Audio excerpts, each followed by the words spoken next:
Le petit dragon des nuages, Daniele Lippi, traduit par Florence Baumier. Narration Hugues Louagie. Publié par TechTime. Copyright 2018 Daniele Lippi, tout droit réservé.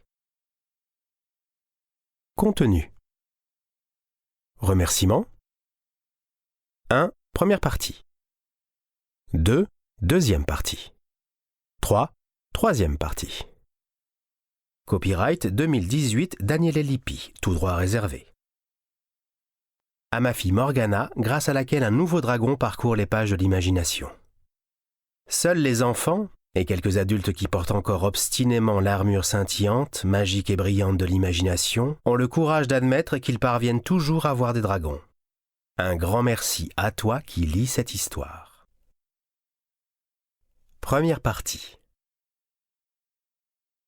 Il était une fois, il y a fort longtemps, dans un lointain royaume magique, un petit dragon qui vivait dans les nuages. C'était le petit dragon des nuages.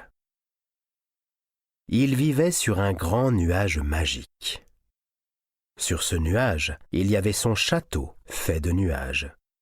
Et tout à l'intérieur était également fait de nuages. Le canapé, les chaises, la table, le lit, tout était fait de nuages et tout était doux et confortable.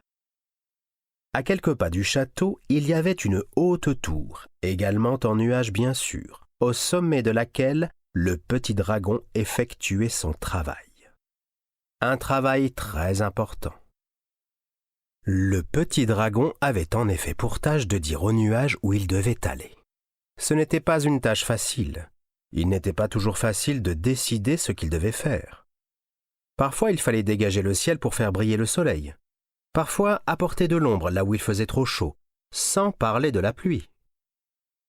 De son nuage, le petit dragon accomplissait sa mission avec engagement et dévouement, et il le faisait toujours en pensant au jour où il aurait pu descendre sur la terre là en bas.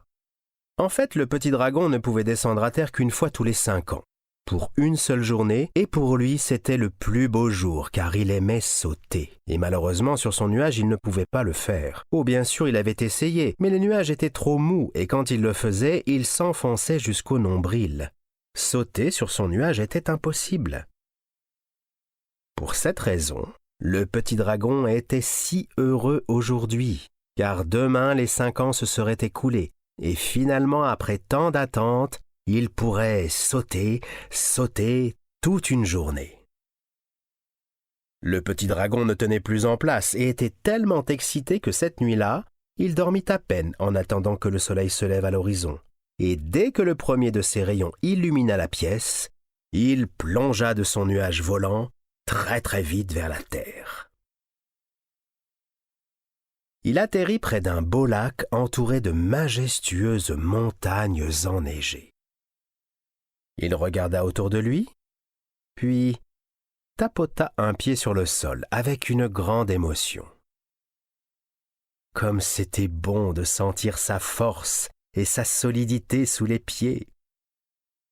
Puis il fit un petit saut, puis un autre en y mettant un peu plus de force, puis un autre en y mettant encore plus de force.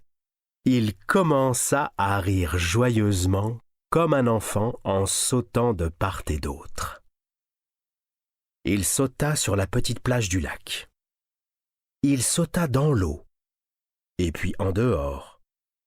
Il sauta par-dessus une grosse pierre à proximité. Il sauta par-dessus les arbres de la forêt qui entouraient le lac. Il sauta. Il était si heureux qu'il en oublia même de manger. Alors qu'il continuait à sauter dans l'après-midi, il remarqua que quelqu'un l'observait derrière un buisson à proximité.